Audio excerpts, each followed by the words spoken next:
हुकुम का इक्का यानी वो शो जिस शो का आप लोग बेसब्री से इंतजार कर रहे थे, यानी वो शो जिसके लिए सवालात लगातार खड़े हो रहे थे कि आखिरकार इस शो की पड़ताल कैसे होगी, इस शो के बारे में लोगों को पता कैसे चलेगा। वो समय आ चुका है, वो घड़ी आ चुकी है और बताएगा कि वो इक्के आखिरकार कौन होते हैं जो बादशाह और बेगम से भी ऊपर होते हैं, यानी 52 पत्ते जो होते हैं ताश के, उनमें जो इक्का साबित होता है। इक्का भी वो इक्का जो हुकुम का इक्का होगा, यानी हम उन शख्सियत को परखेंगे, उन शख्सियत को बाहर लाएंगे, आपके सापेक्ष रखेंगे कि आप उनको देखेंगे आखिरकार उनसे क्या सीखने को मिलता है और वो किस प्रकार से अपनी एक अलग अहमियत तय करते हैं 52 पत्तों में, यानी ताश के फेंटे गए सभी पत्तों में। चलते हैं सीधे, आपको उन्हीं लोगों से मुलाकात कराऊंगा। आज पहला शो है, पहले शो की बात करूंगा तो पहले शो में एक ऐसी शख्सियत हमारे साथ है जो बड़े बेबाकी से अपने बात को रखते हैं, बड़े बेबाकी से उन्होंने अपने सारे सवालात के जवाब दिए हैं। सीधे चलूंगा स्टूडियो में और मुलाकात कराऊंगा ऐसी शख्सियत से जो होगा आज हमारे हुकुम का पहला इक्का।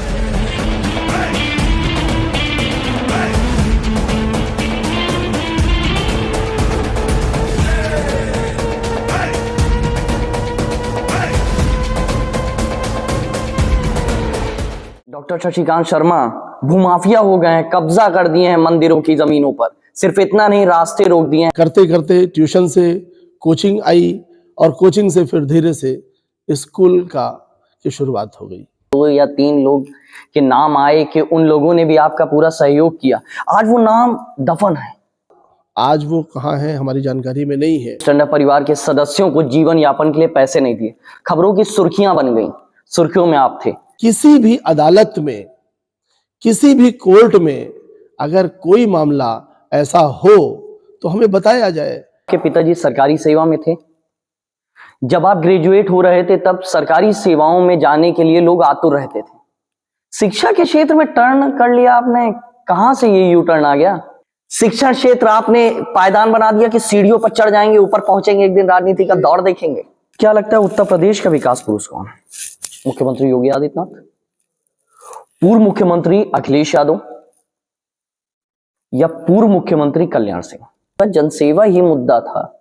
जनसेवा अगर मुद्दा है तो सत्ता में आते, विपक्ष में बैठ के क्या करना था? देखिए ऐसा है, हमको पक्ष और विपक्ष से मतलब नहीं था कि पिताजी हमारे रेलवे में लिपिक के पद पे थे। उस समय तनख्वाहें ज्यादा नहीं थी। ये काली कोठरी राजनीति करने वालों ने बना दी या राजनीति अपने में काली कोठरी है, ये मैं आपसे जानना चाहूंगा। Ladies and gentlemen, the show is about to start in 5, 4, 3, 2, 1.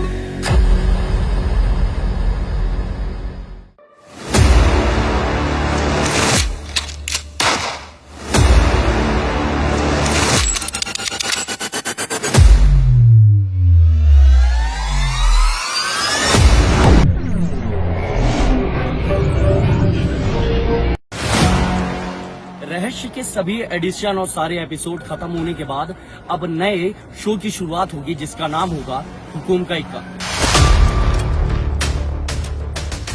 ताश के पत्तों में होता है बादशाह, हर बादशाहत में होती है सल्तनत और सल्तनत को होता है खतरा अपने ही प्यादों से। हर ताश का होता है एक खास पत्ता जो होता हुकुम का इक्का। देखना ना भूले मेरे साथ अखिल श्रीवास्तव, आपकी आवाज। अपने ही ओहदे पर जो आगे बढ़े उसको कामयाब होने से कोई नहीं रोक सकता। कुछ ऐसी ही शख्सियत से आपको तारुफ कराएगा हमारा शो जिसका नाम है हुकुम का इक्का। हमारे साथ आज मौजूद है रायबरेली का एक ऐसा इक्का जो बताएगा कि उसने अपने क्षेत्र में किस प्रकार से बादशाह और बेगम को शिकस्त दी है। चलते हैं सीधे, तारुफ कराऊंगा। हमारे साथ मौजूद हैं डॉक्टर शशिकांत शर्मा जी। शर्मा जी, आपका स्वागत है मेरे शो में। कैसे हैं आप? बहुत बढ़िया, फर्स्ट क्लास। कैसा लग रहा है आज आपको? बहुत अच्छा लग रहा है आपके साथ बैठकर। शो की शुरुआत है, पहले शख्स आप हैं, आपको ही इक्का चुना गया, उसको लेकर क्या लग रहा है आपको? अब इक्का आपने क्यों कहा मैं नहीं समझ पा रहा हूं, क्योंकि हम तो शुरू से शिक्षा के क्षेत्र में काम करते आए हैं और हमेशा यही प्रयास होता है कि हम अपने यहाँ के जो बच्चे हैं, स्टूडेंट्स हैं, उनको और बेहतर कैसे बना सकें, उनके जीवन में और सुविधाएं और जो ग्लोबलाइज्ड मैनर में जो एजुकेशन के इनोवेशंस हैं उनको कैसे इंट्रोड्यूस करें, मैं तो केवल यही सोचता रहता हूँ। आज एक बड़ा एम्पायर है आपका, एम्पायर खड़ा हो चुका है। ऐसा तो है नहीं कि 10-12 साल पहले भी यही एम्पायर रहा हो, 20-22 साल पहले ये एम्पायर रहा हो। आखिरकार जो एम्पायर आज खड़ा है और जो 20 साल पहले एम्पायर हुआ करता था, उसमें क्या अंतर आया? जीवन शैली कैसी रही, क्या देखा, स्ट्रगल पीरियड कैसा? अब आप एम्पायर कह रहे हैं और मुझे तो ऐसा कुछ नहीं लगता। हमने सोचा भी नहीं था। हमने सफ़र शुरू किया ट्यूशन से और ये नहीं सोचा था कि एम्पायर भी होगा, लेकिन धन्यवाद है ईश्वर को, धन्यवाद है रायबरेली की जनता को, जिसने हमारा भरपूर सहयोग किया और हमने जो भी प्रयास किया उसमें उसके सहयोग से अभी तक हम लोग सफल होते आए हैं। एम्पायर खड़ा हो गया, सारी चीज बेहतर हो गई। किन चीजों में और बदलाव करना चाह रहे हैं आप शिक्षा के क्षेत्र में? अभी आगे और क्या करना है? अब शिक्षा के क्षेत्र में रहते हुए हमारा प्रयास होगा कि रायबरेली में जिस तरह से हम लोगों ने शुरू किया और बच्चों के अंदर उनके कॉन्फिडेंस लेवल को हम लोगों ने बढ़ाने का काम किया और बच्चों को ये बताने का प्रयास किया कि every child is unique with infinite potential. हर बच्चे में एक यूनिक पोटेंशियल होता है। उसी पोटेंशियल को इनकलकेट करके हम लोगों ने उन बच्चों को आगे बढ़ाने का काम किया और उसी से अभी तक जो रिजल्ट है वो आप लोगों के सामने है। चलिए, अगर बात की जाए, आपके पिताजी सरकारी सेवा में थे। जब आप ग्रेजुएट हो रहे थे तब सरकारी सेवाओं में जाने के लिए लोग आतुर रहते थे। शिक्षा के क्षेत्र में टर्न कर लिया आपने, कहां से ये यू टर्न आ गया? अब इसको तो ईश्वर की कृपा कहिए। शुरू से ही हमारे अंदर एक शौक था कि हमें जो आता है, हमारे पास जो है, उसको हम नेक्स्ट जनरेशन में कैसे ट्रांसफ़र करें। और शायद उसी सोच और उसी शौक का नतीजा है कि हम आज शिक्षा के क्षेत्र में हैं और हम जो कर रहे हैं, जो एक छोटा सा बीज रोपित किया, वो आज वृक्ष के रूप में आप सबके बीच में विद्यमान है। कब आया दिमाग में कि आज बीज रोप देते हैं? कौन सा ऐसा दिन था, कौन सा ऐसा वक्त आ गया, कौन सी ऐसी चीज हो गई आपके साथ कि नहीं, सरकारी सेवाओं में अब जाना ही नहीं है? पापा थे, पापा का कहना भी रहा होगा, पापा ने कहा भी होगा, पापा स्वयं थे, क्या लगा? देखिए, ट्यूशन की जरूरत थी किसी को और हमने ट्यूशन लिया और ऐसे बच्चे ने ट्यूशन हमसे पढ़ना शुरू किया जिसको कि कुछ नहीं आता था। हमने उसके साथ मेहनत किया और मुझे लगा कि शायद हम कमजोर से कमजोर बच्चे को भी अच्छा बना सकते हैं। और जब उसका रिजल्ट आया तो मुझे लगा कि वैसा रिजल्ट हमें अपने कैरियर में तो नहीं मिला, लेकिन बच्चे का रिजल्ट देखकर मुझे इतना अच्छा लगा, उससे ट्यूशन भी हमें ज़्यादा मिले और वहीं से हमें मोटिवेशन भी मिला। और करते करते ट्यूशन से कोचिंग आई और कोचिंग से फिर धीरे से स्कूल की शुरुआत हो गई। ट्यूशन से कोचिंग आई। सवाल एक चर्चा में रहा कि कोचिंग की जब शुरुआत हुई तो 2 या 3 लोग के नाम आए कि उन लोगों ने भी आपका पूरा सहयोग किया। आज वो नाम दफन है, नाम का पता ही नहीं चला, सिर्फ एक नाम, डॉक्टर शशिकांत शर्मा, MD। 2-3 लोग नहीं, हमारे साथ कई लोग थे। और आप जानते हैं कि जब कोई चीज स्टार्ट होती है, नाम रिवील करना पड़ेगा, दीर्घोत्तरीय प्रश्न है।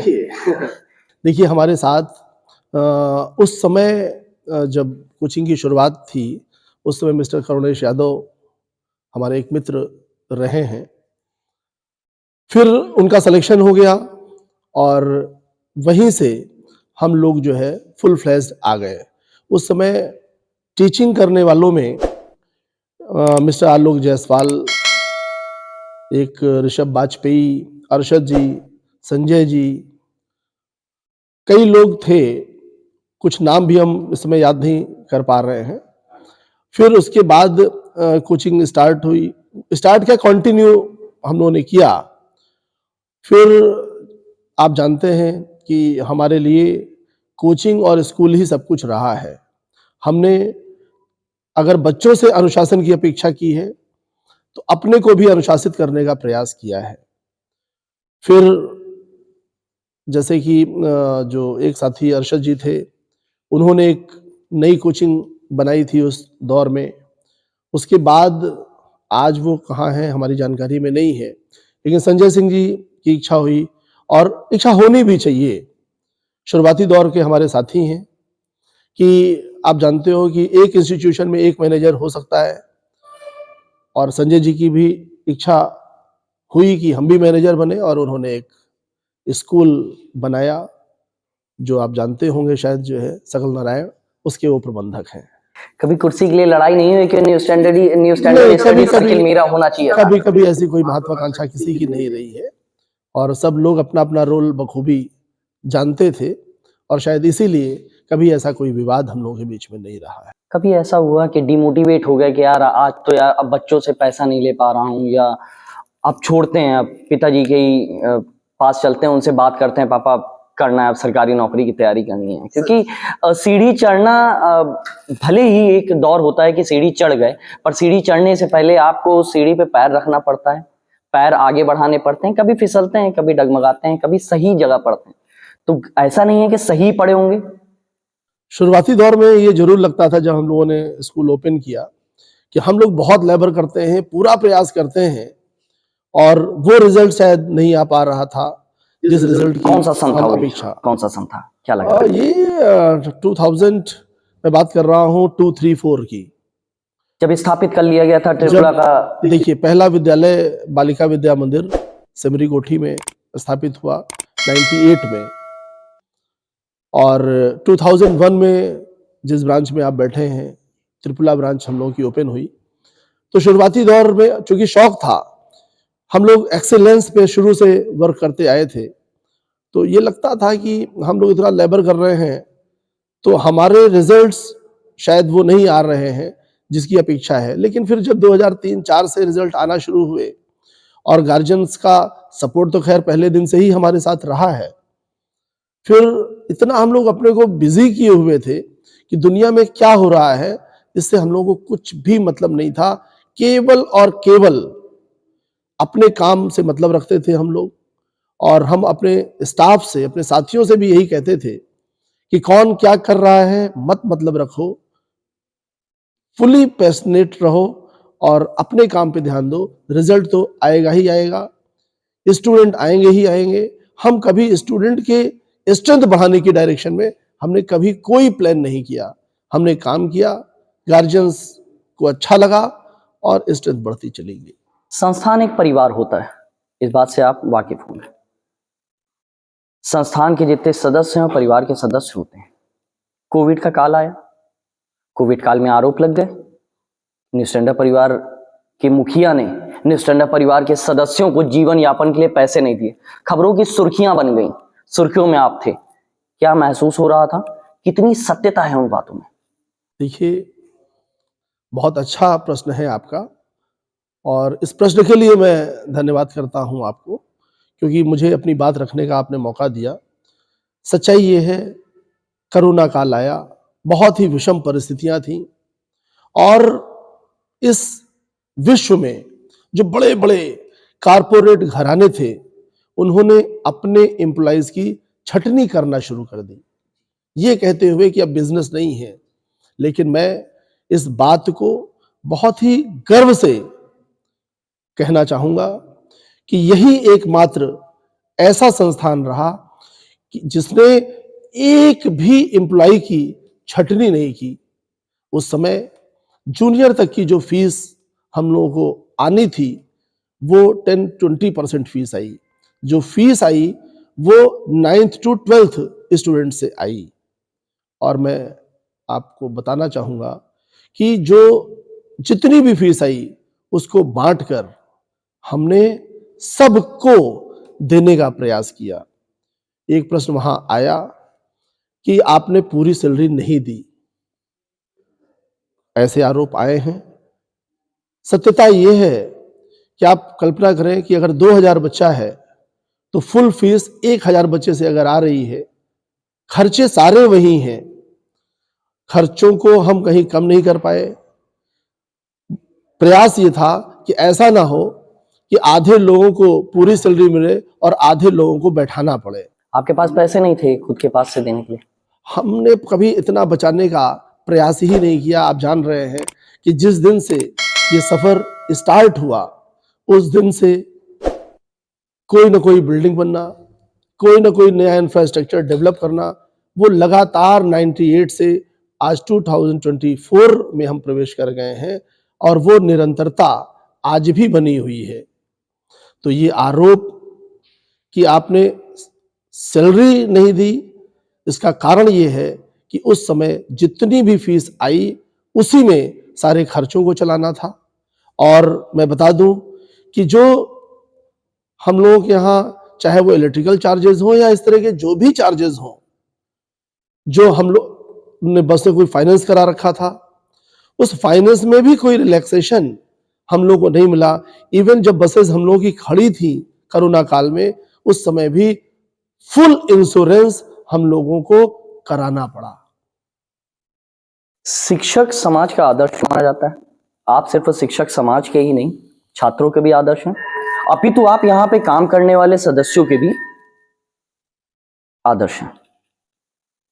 खबरें छपती हैं कि डॉक्टर शशिकांत शर्मा भूमाफिया हो गए हैं, कब्जा कर दिए हैं मंदिरों की जमीनों पर। सिर्फ इतना नहीं, रास्ते रोक दिए हैं डॉक्टर शशिकांत शर्मा ने। ये खबरें अखबार में छप रही हैं, बच्चों पे क्या असर पड़ेगा? देखिए, आप लोग स्वतंत्र पत्रकार हैं और इस देश में अपनी बात को रखने की, अपनी अभिव्यक्ति को प्रकट करने की पूर्ण स्वतंत्रता है। लेकिन इस बात पे मेरा केवल इतना कहना है कि अगर छप रहा है तो कहीं पर हम लोगों से भी पूछा गया कि आखिर सत्यता क्या है। आज पूछ रहा हूं, बात रखें। सत्यता तो ये है कि कहीं पर किसी चक्रोड का कोई अगर कब्जा किया हो, किसी भी अदालत में, किसी भी कोर्ट में अगर कोई मामला ऐसा हो तो हमें बताया जाए। कहां क्या छप रहा है उस पर तो मैं कोई टिप्पणी नहीं कर सकता, लेकिन सत्यता इसमें नहीं है। त्रिपुरा पर इंटरमीडिएट कॉलेज बनवा दिया गया, सरकारी नाली पर कब्जा कर दिया गया, खबरें छपती आई, सुर्खियों में रहे डॉक्टर शशिकांत शर्मा एक बार फिर से। क्या लग रहा है, क्यों ऐसा किया आपने? नाली पे कब्जा नहीं, नाली बनवाई हमने। और ये बात सही है कि जो त्रिपुरा स्थित ये विद्यालय है जहां आप बैठे हैं, ये कॉर्नर का विद्यालय है और पीछे के 20 किलोमीटर तक का हमको लग रहा है रेंज से पानी के निकास की कोई व्यवस्था नहीं रही अभी तक। जब हम लोग नहीं आए थे यहाँ पर तो ये पूरी खाली जमीनें पड़ी थी, सारे खेतों का पानी इकट्ठा होता था और जब अचानक बारिश होती है तो पानी का मतलब बहुत ज्यादा भराव हो जाता है, ये बात सही है। और जब भराव होता है तो शासन प्रशासन भी देखता है और जब वो पानी निकल जाता है तो उसके बाद फिर सारी चिंताएं खत्म हो जाती हैं। मैं आपके चैनल के माध्यम से ये कहना चाहूंगा कि इसका सर्वे हो, सर्वे होने के बाद जल निकास की व्यवस्था परमानेंट बनाई जाए और उसमें जहां पर हम लोगों के सहयोग की जरूरत हो हम उसमें बढ़ चढ़कर शासन प्रशासन के साथ हमेशा रहते हैं, रहेंगे। अगर हमारी वजह से कहीं पर पानी निकलने में समस्या है तो हमें उस नाले के निर्माण में कभी भी कोई अवरोध पैदा करने का न कभी मैंने सोचा है न सोचूंगा। 90 के दशक से स्टडी सर्किल की शुरुआत हो गई, 2000 के दशक में आए, फिर आपने विद्यालयों की स्थापना करना शुरुआत कर दी। 2022-21 के आसपास आपको राजनीति का शौक चढ़ा, नाम कमा लिया था, पैसा कमा लिया था, शोहरत मिल गई, गांव गांव तक न्यू स्टैंडर्ड सर्किल का नाम पहुंचा, लोग आने लगे। राजनीति तो काजल की कोठरी है, एक शिक्षक के स्वर्ग में आगे बढ़ा। बाल कवि बैरागी ने भी कहा था काजल के पर्वत पर चढ़ना, चढ़कर पार उतरना, और इस पर्वत से उतरकर निष्कलंक है इस क्षेत्र में रहना, क्यों किया आपने? मैं आज तक एक चीज समझ नहीं पाया कि अगर राजनीति करने वाले सही नहीं है या राजनीति कलंकित है, ये प्रश्न मेरे दिमाग में हमेशा रहता है। और मैं आपसे ही जानना चाहूंगा कि ये काली कोठरी राजनीति करने वालों ने बना दी या राजनीति अपने में काली कोठरी है, ये मैं आपसे जानना चाहूंगा। आप शिक्षक वर्ग से हैं, आपका जवाब मैं भी दे देता हूं, बेबाकी से, जैसे आप दे रहे हैं वैसे मैं देता हूं। आपका सवाल है कि काजल की कोठरी आखिरकार राजनीति को क्यों कहा जाता है? सही है शब्द? आपने देखा होगा प्रधानमंत्री नरेंद्र मोदी उन पर लगातार आरोप लगते हैं, कोई उन पर कटाक्ष कर देता है, राहुल गांधी उन पर कटाक्ष करता है। कटाक्ष को ही काली कोठरी कह दिया गया कि जो इस राजनीति में उतरेगा उस पर आरोप का सिलसिला बढ़ेगा, और एक शिक्षक को भी पता होता है कि आगे आने वाले समय में उस पर आरोप लग सकता है। नाम कमा लिया, पैसा आ गया, शोहरत मिल गई, लग्जरी लाइफ हो गई, फिर राजनीति में उतर गई। कहीं ऐसा तो नहीं, कहीं ऐसा तो नहीं कि राजनीति आपका ध्येय था? शिक्षा क्षेत्र आपने पायदान बना दिया कि सीढ़ियों पर चढ़ जाएंगे, ऊपर पहुंचेंगे, एक दिन राजनीति का दौर देखेंगे। अगर कमेंट को सुनकर अपने उद्देश्य से अगर कोई भटक जाए तो मैं इसको उचित नहीं समझता। जब सूर्य चमकता है तो कुछ लोगों को अच्छा लगता है, कुछ लोग कहते हैं यार सूर्य की रोशनी में ना जाओ नहीं तो काले हो जाएंगे। कोई भी ऐसी अच्छी चीज नहीं है जिसके कि पक्ष में 100% लोग हों। हमेशा व्यक्ति को यह निर्धारित करना चाहिए कि उसका भाव क्या है। मेरा मानना है कि राजनीति जरूरी नहीं है। पहली बात तो राजनीति एक ऐसी नीति है जिसके अंडर में ही सारी नीतियां आती हैं।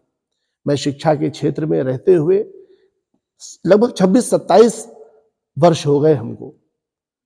मुझे लगा कि शिक्षा के क्षेत्र में अब काफी काम हो गया है। आज हमारे साथ लगभग 1100 परिवार जुड़े हुए हैं। अब हमारे सेवा का क्षेत्र और बढ़ना चाहिए, क्योंकि आप जानते हैं कि पिताजी हमारे रेलवे में लिपिक के पद पे थे। उस समय तनख्वाहें ज्यादा नहीं थी। हम लोगों ने उस संघर्ष का दौर देखा है। आज जो हम यहां तक आए, ये रायबरेली की जनता के सहयोग, विश्वास की वजह से हम यहां तक आए। हमारी जिम्मेदारी बनती है कि हम शिक्षित तो कर ही रहे हैं बच्चों को, लेकिन शिक्षित करने के बाद भी, जैसे आप जानते हैं हमारे स्कूल्स 10+2 लेवल के हैं। इंटर कर लिया, डिग्री कॉलेज हो गया, कॉलेज ऑफ एजुकेशन हो गया, वहां तक हो गया। उसके बाद भी अगर हम सेवा करना चाहें तो क्या ये गलत है?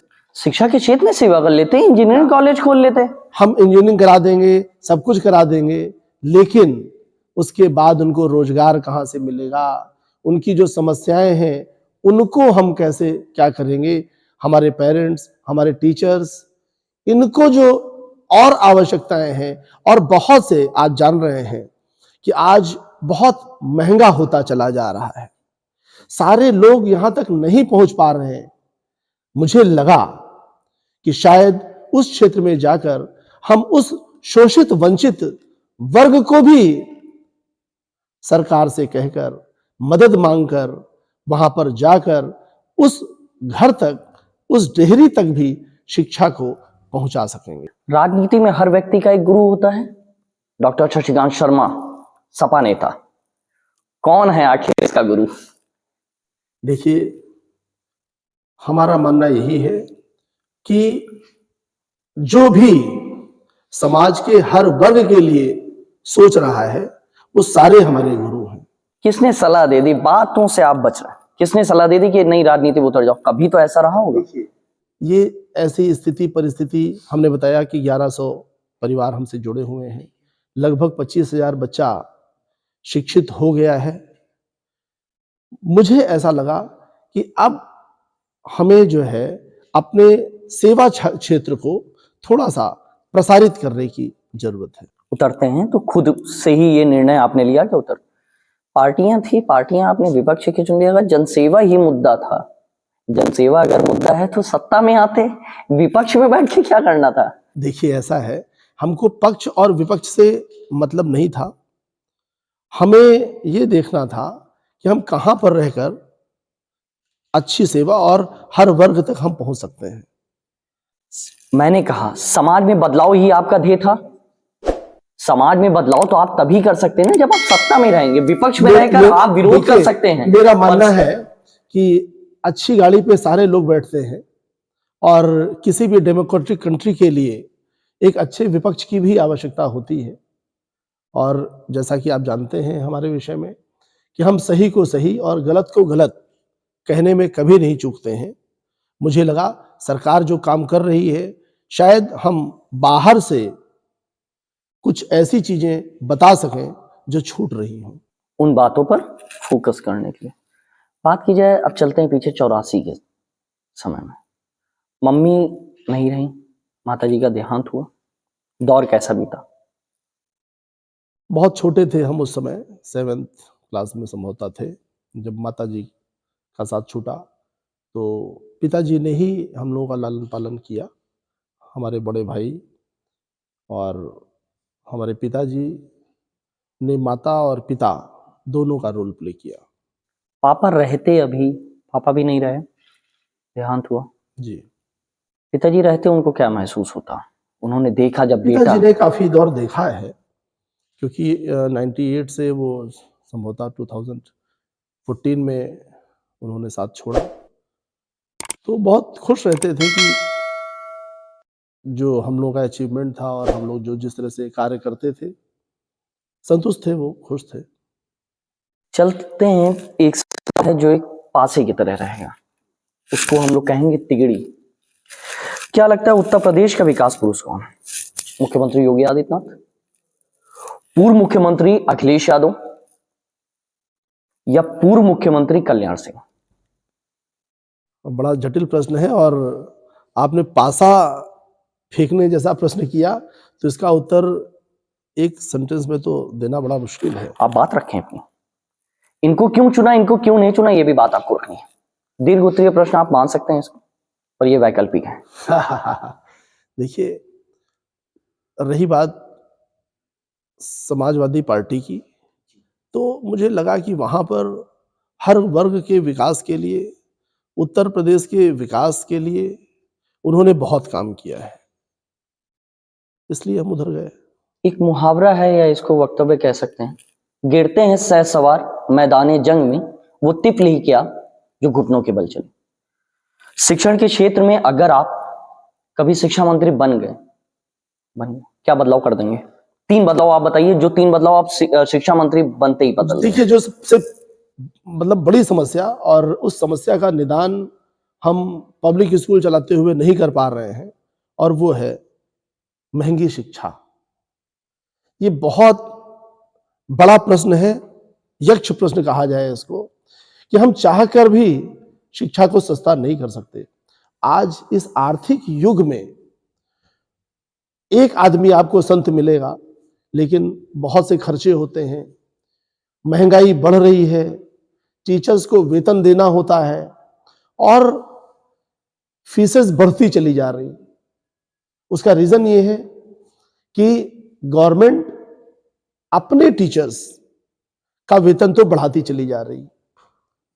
जो हम लोग यहाँ टीचर्स काम कर रहे हैं जी, ये कहने की बात नहीं है, उनके रिजल्ट्स और आज 10+2 लेवल पे 90% एजुकेशन प्राइवेट स्कूलों के हाथ में है।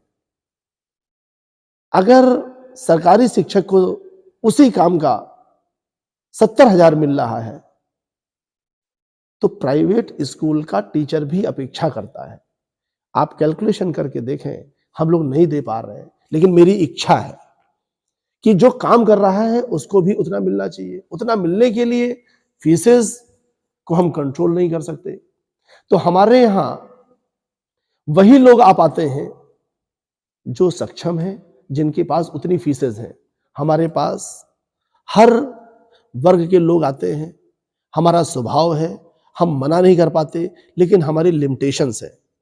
लेकिन जैसा कि आपने एक स्वप्न जैसी बात की कि अगर मुझे शिक्षा विभाग कभी मिलेगा तो मेरा पहला प्रयास होगा कि शिक्षा जो सबके लिए आवश्यक है, वो गरीब से गरीब बच्चा भी अच्छी शिक्षा ग्रहण कर सके।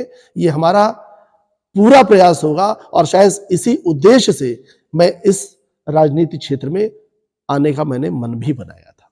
देखिए, अगर सत्ता की बात की जाए, विपक्ष की भी अगर बात की जाए, तो किस सरकार में आपको लगता है शिक्षा व्यवस्था ज्यादा बेहतर थी या शिक्षा व्यवस्था ज्यादा बेहतर है? देखिए, शिक्षा व्यवस्था की अगर बात की जाए, क्योंकि मेरा निजी मानना है कि लोग शिक्षा के मुद्दे पे कम विकास शब्द के मुद्दे पे ज्यादा चुनाव लड़ रहे हैं।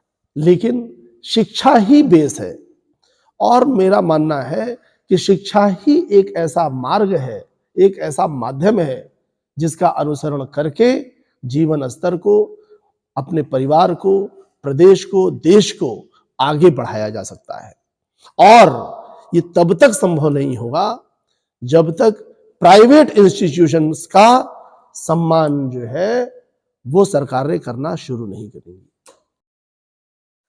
आरोप का सिलसिला अभी भी जारी है। एक आखिरी आरोप आप पर यह भी लगा, सुर्खियां बनी कि भूमाफियाओं के श्रेणी में आपका नाम लोग उछालने लगे, सुर्खियों में, अखबारों में खबर छपी। क्या लग रहा है आपको? कई विद्यालयों के ऊपर आरोप है, सिर्फ ऐसा नहीं है कि त्रिपुरा स्थित विद्यालय पर लग गया कि उन्होंने मंदिर की जमीन या मंदिर के परिसर को कब्जा किया। जितने भी विद्यालय बने, लगभग 8 कैंपस आपने स्ट्रक्चर, इंफ्रास्ट्रक्चर तैयार किया। उन इंफ्रास्ट्रक्चर में जमीनें आपने कब्जा कर ली। लालगंज सरीनी में जो आपका विद्यालय खुला, वो बताया गया कि विद्यालय दान में दी गई, विद्यालय की जमीन आपको दान में मिली। देखिए, आज का समय ये है शर्मा जी कि अगर दान में दी हुई जमीन 2 या 3 साल बाद लोग ले लेते हैं, अगर ले लिए तो आगे क्या करेंगे? फिर वो विद्यालय कहाँ जाएगा? कभी सोचा है ये शब्द? देखिए, आपने सरेनी की बात की और सरेनी में जो राम कुमारी देवी बालिका विद्यालय इस देश के दानवीर पूर्व विधायक सुरेंद्र बहादुर सिंह जी चलाते थे। आज वो उनकी अवस्था ज़्यादा हो गई है और उनको लगा कि शायद वो विद्यालय का संचालन हम लोगों के हाथ में देंगे तो उनकी इच्छा पूरी होगी और उस क्षेत्र में आधुनिक शिक्षा से युक्त एक विद्यालय संचालित होगा। इस उद्देश्य को लेकर उन्होंने उस विद्यालय को हम लोगों को दान किया और उनकी इच्छा थी कि उनकी माता जी का नाम उस क्षेत्र में जागृत रहे। हम लोगों ने प्रयास किया और उन्होंने जो दान किया वो उन्होंने दान पत्र लिखा है और दान पत्र लिखा है तो विद्यालय वापस लेने का तो प्रश्न ही नहीं उठता है। रही बात भू माफिया की, मैं आपके माध्यम से कहना चाहूंगा कि जिन लोगों को भी केवल जानकारी के अभाव में ऐसा लगता है तो आप ऐसे लोगों का एक डिबेट करा दीजिए हमारे साथ। उन लोगों को शायद जानकारी नहीं है कि ये सारी जो भूमि है और जहां भी हमारी ब्रांचेस बनी है वो प्रॉपर रजिस्ट्री है उसकी, वो भूमिधरी जमीनें हैं। उन लोगों को जानकारी न होने की वजह से, और आप जानते हैं जैसा कि मैंने पहले भी कहा कि जो भी विकास करता है, जो भी सफल होता है, उस पर टिप्पणी होती है। भगवान राम पर भी टिप्पणी हुई, श्री कृष्ण भगवान पर टिप्पणी हुई। तो जब टिप्पणी भगवान पर हो सकती है तो मैं तो एक अदना सा व्यक्ति हूं, लेकिन इतना जरूर विश्वास दिलाता हूं कि हमने 100% शुचिता का ध्यान रखा है। फिर कह रहा हूं कि आपके माध्यम से किसी पत्रकार साथी को अगर कोई जानकारी मिलती है तो हमारा वर्जन भी तो ले ले, और अगर बगैर वर्जन के कोई खबर छपती है तो मैं जनता जनार्दन से भी ये अनुरोध करूंगा कि उस खबर पर थोड़ा विश्वास कम करे।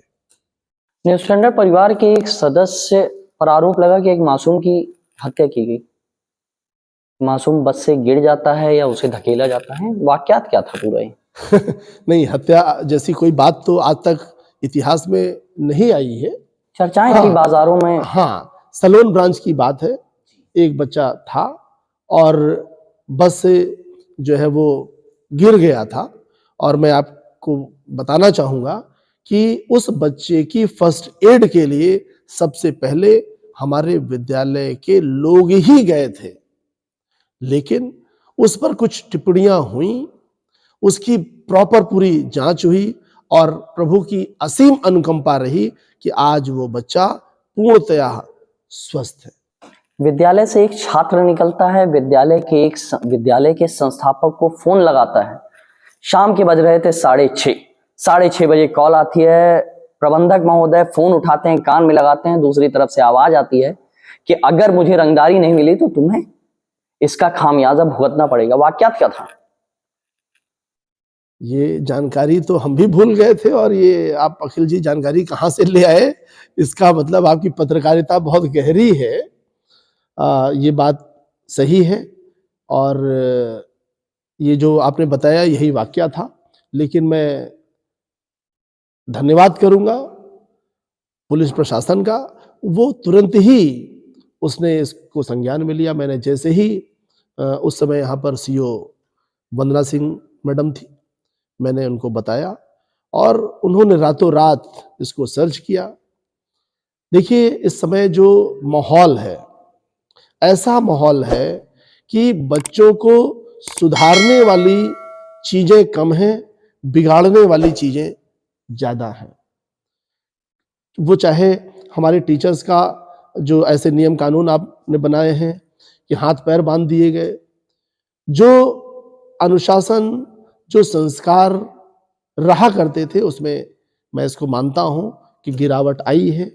और उसमें जितना मतलब एक पक्ष को दोषी नहीं ठहराना चाहिए, उसमें घर, समाज, स्कूल, हर जगह कुछ ना कुछ गिरावट देखने को मिल रही है। इसके लिए मैं आपके चैनल के माध्यम से ये कहना चाहूँगा और ये आह्वान भी करूँगा कि हम सबको मिलकर इसके लिए एकजुट होकर काम करने की जरूरत है।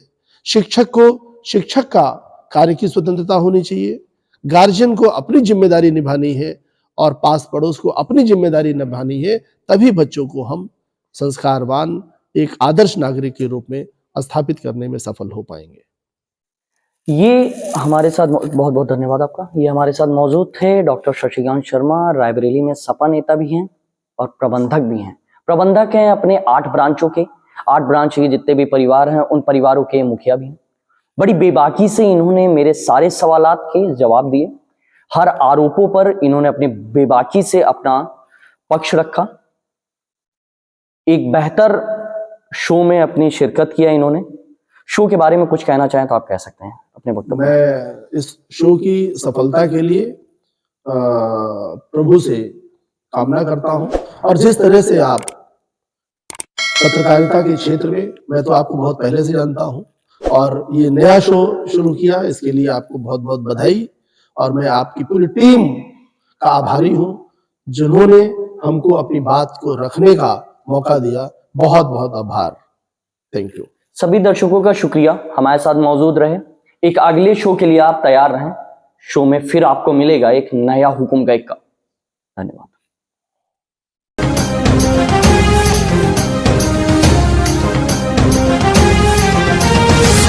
अनकट न्यूज, आपकी आवाज।